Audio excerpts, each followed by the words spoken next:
Traduzindo a Bíblia ao vivo. Shalom, esse é o canal do Saião e agora é hora de fazer tradução. Pois é, אנחנו צריכים לדבר עברית פה, das ist Zeit auf Deutsch auch zu sprechen. Não, que história é essa, Saião, falando em línguas aí? Pois é, você já imaginou o que está envolvido numa tradução bíblica? Qual é o desafio? Então, a gente poderia passar a vida toda mais 6 meses aqui nesse canal que você já deve seguir, deve indicar, deve aí apertar o sininho, ficar em sintonia. É muita informação sobre fé, teologia, Bíblia e também tradução. Então, para a gente falar disso de maneira muito direta, a ponto, eu vou pegar só um texto aqui para a gente dar uma olhada, ver o que está envolvido nisso. Olha lá.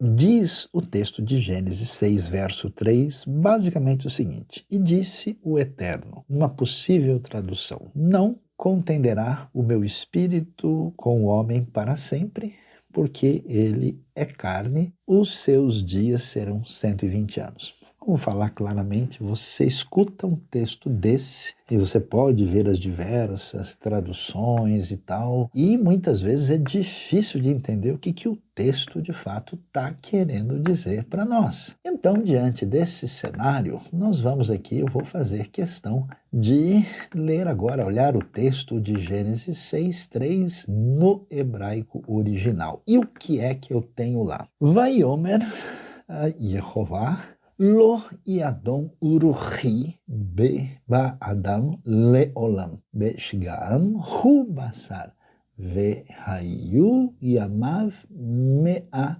ve'esrim shana.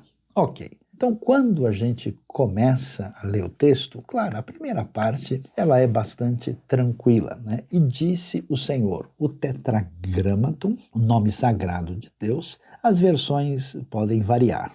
Algumas versões muito puristas talvez colocassem YH, WH, algumas vão tentar colocar algo como Yehová, mas a maioria traduz por Senhor com letra maiúscula, caixa alta, ou o Eterno. Eu preferiria a expressão o Eterno, né? Então, e disse o Eterno. E aí o que o Eterno disse? Quando começamos a ler o texto, aí nós vamos ver algumas questões importantes que aparecem aí.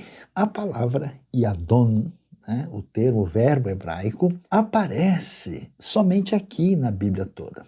E alguns estudiosos tentando, e aí veja, como às vezes o texto original é difícil, não por causa do texto, mas o que nós conseguimos entender do que está lá. Pode ser que tenha a ver com uma raiz que quer dizer que em hebraico é din, que tem a ver com julgar, ou talvez com a ideia de lutar, contender, né? E aí os estudiosos discutem sobre isso. Um bom comentário, por exemplo, do estudioso Speiser, que escreveu o comentário de Gênesis na famosa série do Anchor Bible Series, ele publicou um artigo sobre isso e ali tem um detalhamento. E aí o que é possível? É possível que esse texto signifique: meu espírito não permanecerá, ou o meu espírito não irá lutar, brigar, não irá contender, né, com o ser humano, né? E aí existem as diversas discussões, mas vamos olhar o texto como um todo para ver, vamos segurar essas duas possibilidades que aparecem aqui. E aí, na sequência, vem a questão, né,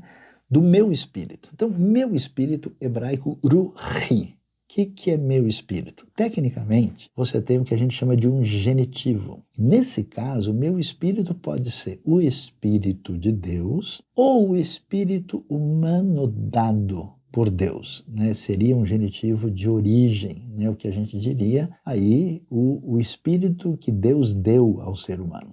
Nesse sentido, se essa for a leitura, poderia significar o seguinte: disse então o Eterno, o espírito que eu dei ao homem, né? Aí nesse caso o espírito seria espírito com letra maiúscula, não permanecerá para sempre. Mas, claro, a maior parte das versões, no meu entendimento corretamente, traduz isso por espírito, letra maiúscula, fazendo referência ao Espírito de Deus. E como o assunto é a reprovação da conduta humana, parece que faz mais sentido entender que o meu espírito não vai gastar tempo com o ser humano para sempre, não vai contender, não vai estar em conflito com ele todo o tempo. Então, nesse caso, em vez de espírito humano, leia-se espírito divino, em vez de espírito com letra minúscula, deve ser espírito com letra maiúscula, e no meu entendimento, contender, entrar em conflito é mais adequado do que permanecer. E claro, o que nós temos lá? Ele, diz o texto, não contenderá o meu espírito com o Adam. Adam aqui quer dizer ser humano, não é, vamos dizer, masculino em oposição a feminino, para sempre, de uma maneira perpétua. Aí vem Bechagam, uma expressão que quer dizer por causa de, porque, hu basar. E aqui nós temos mais um desafio de tradução. Literalmente, como dizem as versões mais literais, que diz porque ele é carne. E a pergunta é, que sentido tem isso?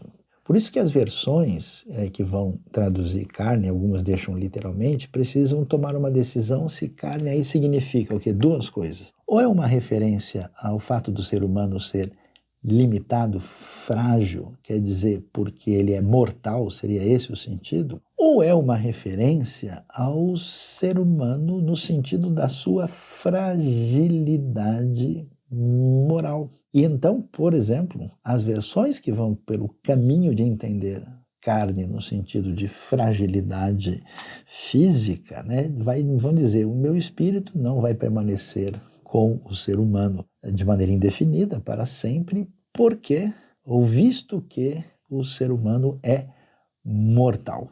Essa seria uma possibilidade. A outra possibilidade, que me parece fazer mais sentido, é que o Eterno disse, então, o meu espírito, quer dizer, o Espírito de Deus, não contenderá, não estará em conflito com o ser humano para sempre, porque ele é perverso, ele se tornou perverso. Por isso, a NVI, em 2011, adequadamente diz, por causa da perversidade do homem, meu espírito não contenderá com ele para sempre.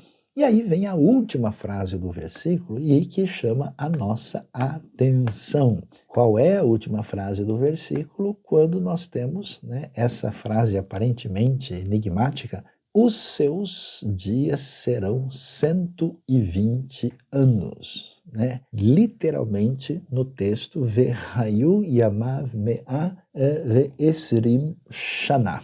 É isso literalmente. Então, a pergunta que se levanta é, do que o texto está falando? Se a opção exegética for que por causa que o meu espírito não irá permanecer no homem, no ser humano, para sempre, porque ele não passa de um mortal, ele vai viver 120 anos, muita gente imagina o seguinte, que Deus está dizendo que haverá limitação da vida humana, que o ser humano não passará de 120 anos. Ou poderia até ser uma referência ao que parece que vai estar explicitado aqui, que, na minha opinião, faz mais sentido ainda com a outra proposta, porque o texto de Gênesis 6 está falando do juízo divino, sobre a conduta violenta humana. Então faz sentido pensar que por causa da maldade humana, o Espírito de Deus não irá gastar mais tempo contendendo com ele, não vai fazer isso de maneira indefinida. O seu tempo de vida será 120 anos. Então, aqui não é uma referência ao tempo de vida dos seres humanos individualmente. Até pelo relato bíblico, você vai ver gente depois do dilúvio que viveu mais do que isso. A indicação é que aqui está sendo apresentado quanto tempo haveria de se esperar dentro da cronologia do texto para o início do dilúvio. E nesse caso, a gente lê, e aí começa falando sobre os nefilins, sobre tudo aquilo que aconteceu, da perversidade do homem tendo aumentado sobre a terra, e quando, então, o juízo divino vem atuar para limitar completamente a maneira como os seres humanos tinham perdido o seu caminho diante de Deus e diante dos homens. Então, o que a gente descobre num só versículo? Pessoal, atenção. 1, 2, 3, 4, 5, 6, 7, 8, 9, 10, 11, 12, 13, 14, 15 palavras do hebraico. Você já viu só 15 palavras. Então vamos lá? A gente tem que decidir qual é a melhor tradução. Tetragrámaton, Yehová, Senhor ou Eterno. Primeira coisa. Segunda coisa, eu preciso definir a ordem da frase. Eu sigo a estrutura inversa do hebraico ou coloco numa estrutura de acordo com a língua receptora como o português? Terceira coisa importante, como é que eu vou traduzir Yadon? Tem a ver com o juízo, tem a ver com permanência, o meu espírito não contenderá, não entrará em conflito, ou o espírito não permanecerá? É outra decisão. Meu espírito, qual é o genitivo aqui? É o espírito dado por Deus ao homem, o espírito que veio de mim, ou é o espírito de Deus e, portanto, o espírito com letra maiúscula, né? A expressão leolam, para sempre, é traduzida no sentido permanente e completo, ou não lutará com ele, não contenderá com ele indefinidamente, no sentido um pouco mais restrito da palavra, porque ele é carne. Carne aponta para a tendência maldosa do ser humano, por ele ser, como a gente poderia dizer, carnal, muita gente questiona se é isso, ou porque ele é mortal, ele é limitado. Né? E claro, a gente de alguma maneira precisaria deixar claro que os dias serão 120 anos, não são dias da vida de cada pessoa, mas serão dias que, um momento de tempo que ainda se aguarda para que chegue aí o dilúvio em Gênesis 6. Então, o que a gente aconselha? Que a tradução seja, então, o Eterno disse, por causa da maldade do homem, meu espírito não entrará em contenda com ele de maneira indefinida. Eles só viverão mais 120 anos. Este é o canal do Saião, onde você tem bastante explicação e hoje, ao vivo, você acompanhou da Bíblia a Boa Tradução.